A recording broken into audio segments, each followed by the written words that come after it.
Hi, my name is Thi Nguyen. I am Associate Professor of Philosophy at University of Utah, and I'm here to tell you today about my current research project, which I hope you'll find interesting and relevant, which is about gamification and value capture.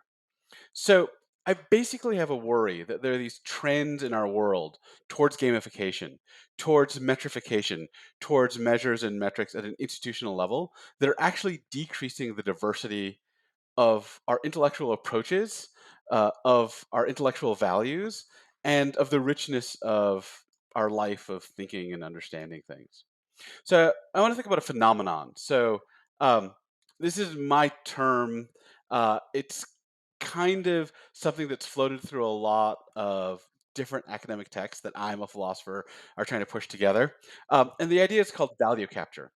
So, value capture for me is what happens when one, an agent's values are rich and subtle, and then two, that agent enters a social atmosphere that presents a simplified, typically quantified version of these values, and then these simplified values start to dominate the agent's practical reasoning.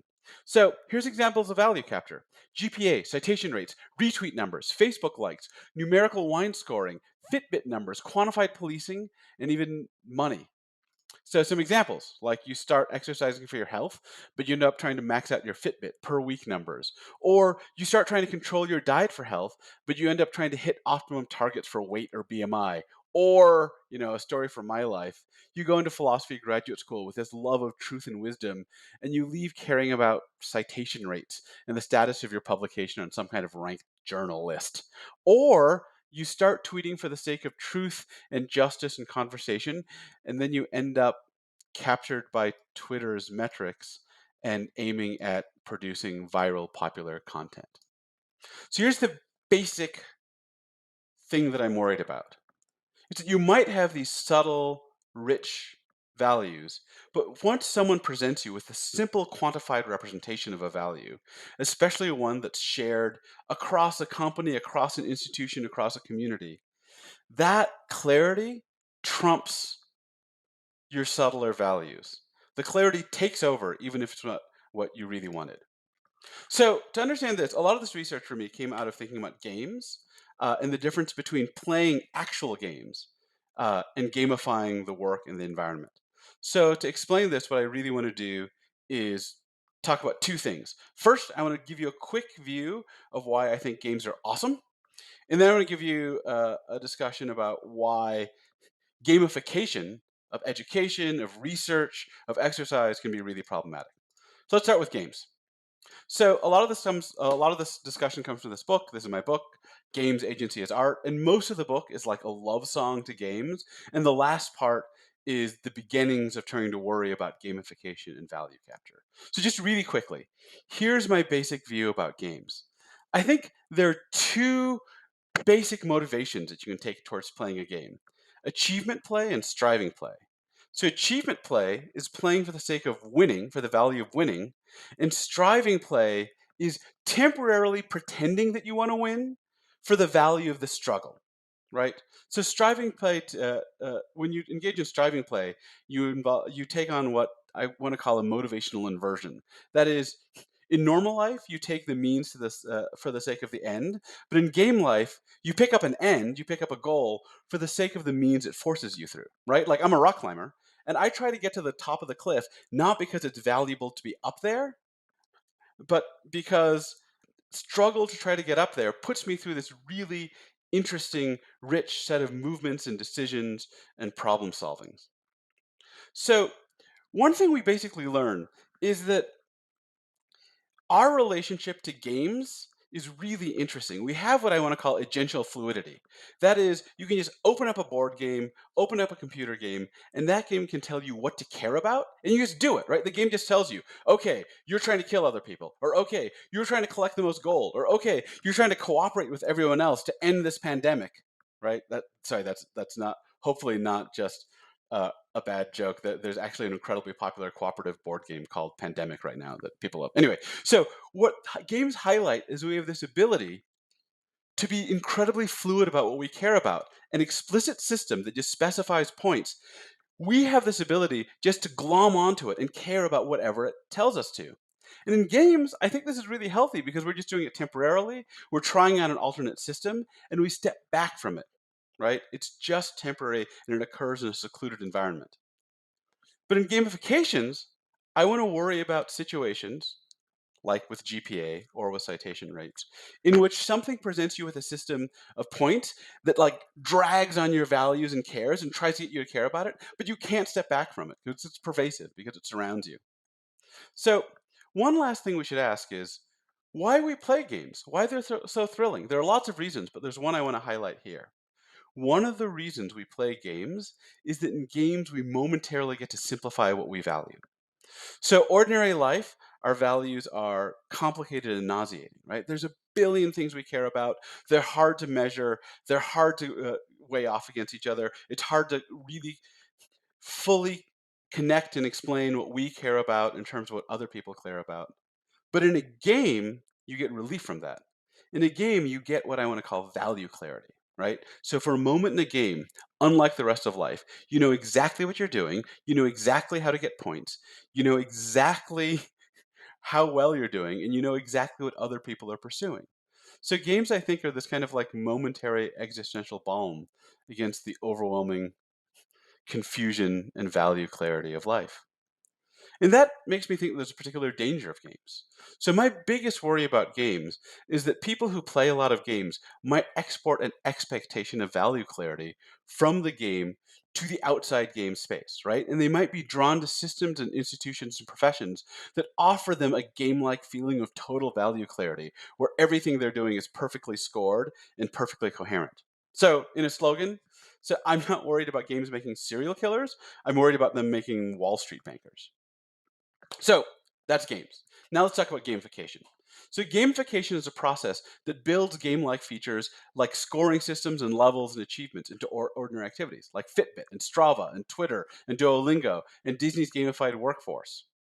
So famously, a lot of gamification advocates say that gamification makes you more motivated by making dull activities fun, by making them more like a game. What I want to point out is that a lot of the pleasure of games comes from having an extremely simplified value system that's been made artificially clear so it can be mechanically and easily measured. That creates value clarity.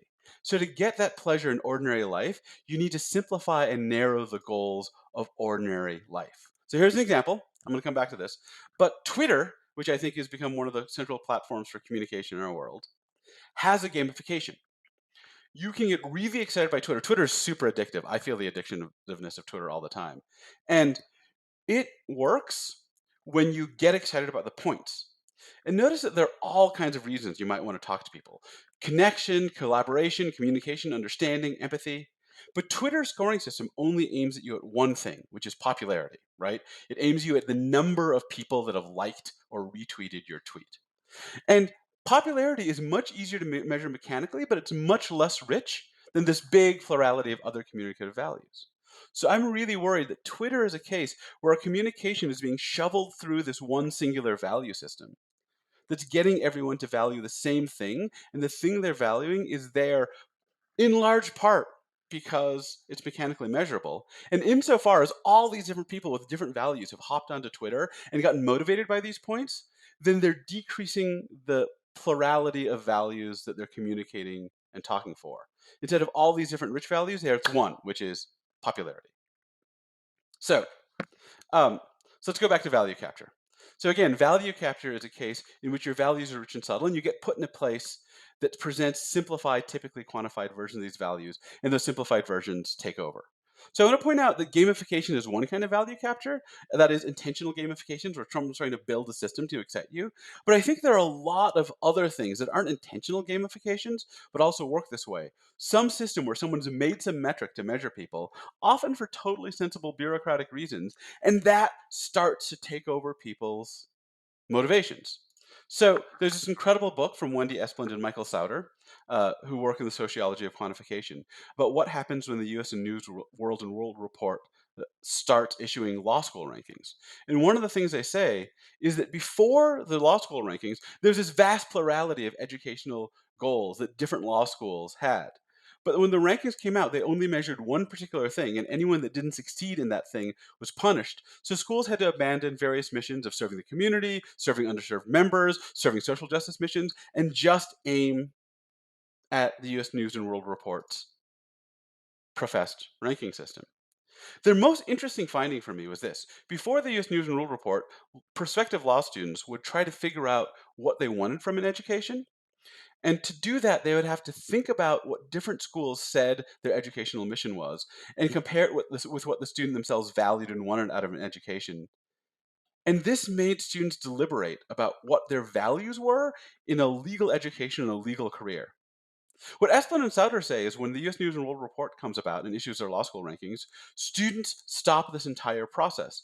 They take their goal to be to get into the best school, and this US News and World Report just sets what the best school is. So to put this in philosophers' terms, what I'm suggesting is this is a case of value capture, and value capture just disrupts the process of value self-determination. So I think we should be choosing our values for ourselves and tailoring them to fit our psychologies and our place in the world. But value capture cuts off that process and substitutes a prefabricated and standardized value for a tailored one. So in a slogan, with value capture, an agent outsources the process of self-determination. And I just want to point, in a lot of cases, you're outsourcing your values to either the US News and World Report or like Facebook or, Apple, right? And that should be a little bit worrisome to you. Um, so here's a case study. One interesting case study for me is Twitter. So here's my claim. Twitter flattens the reasons we have for communication. So one thing you might say is, okay, wait, no, aren't Twitter scores just a proxy for good communication? That is, if everyone is liking whatever they value through good communication, for good communication, then shouldn't those scores just represent the plurality of everyone's values? And I think that actually doesn't that optimistic view doesn't take into account the degree to which Twitter's interface and scoring system really actively changes the kind of input that's measured. So, two things to think about. First, the interface tends to capture short term reactions. So, if I give a tweet that's like really long burn and really thoughtful, and someone thinks about it, and 2 weeks later they're into it, they're not going to press like. The way that Twitter works, those tweets are gone and lost. Twitter captures short term reactions, immediate reactions, because that's when the button is there. Second, I think this is more important. Twitter's aggregation mechanism flattens out intensity and complexity of response. So here's what I mean. Twitter doesn't let you register, oh my god, that's so deep. It doesn't register anything beyond a mere liking. So that binariness, I think, imposes a really interesting filter on the kind of information that Twitter's metrics capture. So I'm drawing here from a really interesting essay from Matt Stroll, who's a philosopher of art, called Against Rotten Tomatoes. And what Matt Stroll argued was that in Rotten Tomatoes didn't look at whether a critic was really moved. All it looks at is an aggregate of whether the critic's opinion is above average or below average. And so what Stroll points out is a lot of great art, incredible movies are real, like they have some people that love them passionately and some people that hate them. And that divided opinion shows up as a 50% on Rotten Tomatoes. And all that richness of, oh my God, this is the most amazing, life-changing thing ever is lost, right? So an interesting thing about Rotten Tomatoes is a movie that really incredibly moves half the people shows up as mediocre. On the other hand, a movie that everybody likes just a little bit, they think it's pretty good, shows up as 100% on Rotten Tomatoes, right? So what's going on is the Rotten Tomatoes, by placing a binary filter on information capture, loses all this information, instead emphasizes an aggregation of mere total likability, right? Um, it it emphasizes basically the mass number of vague preference.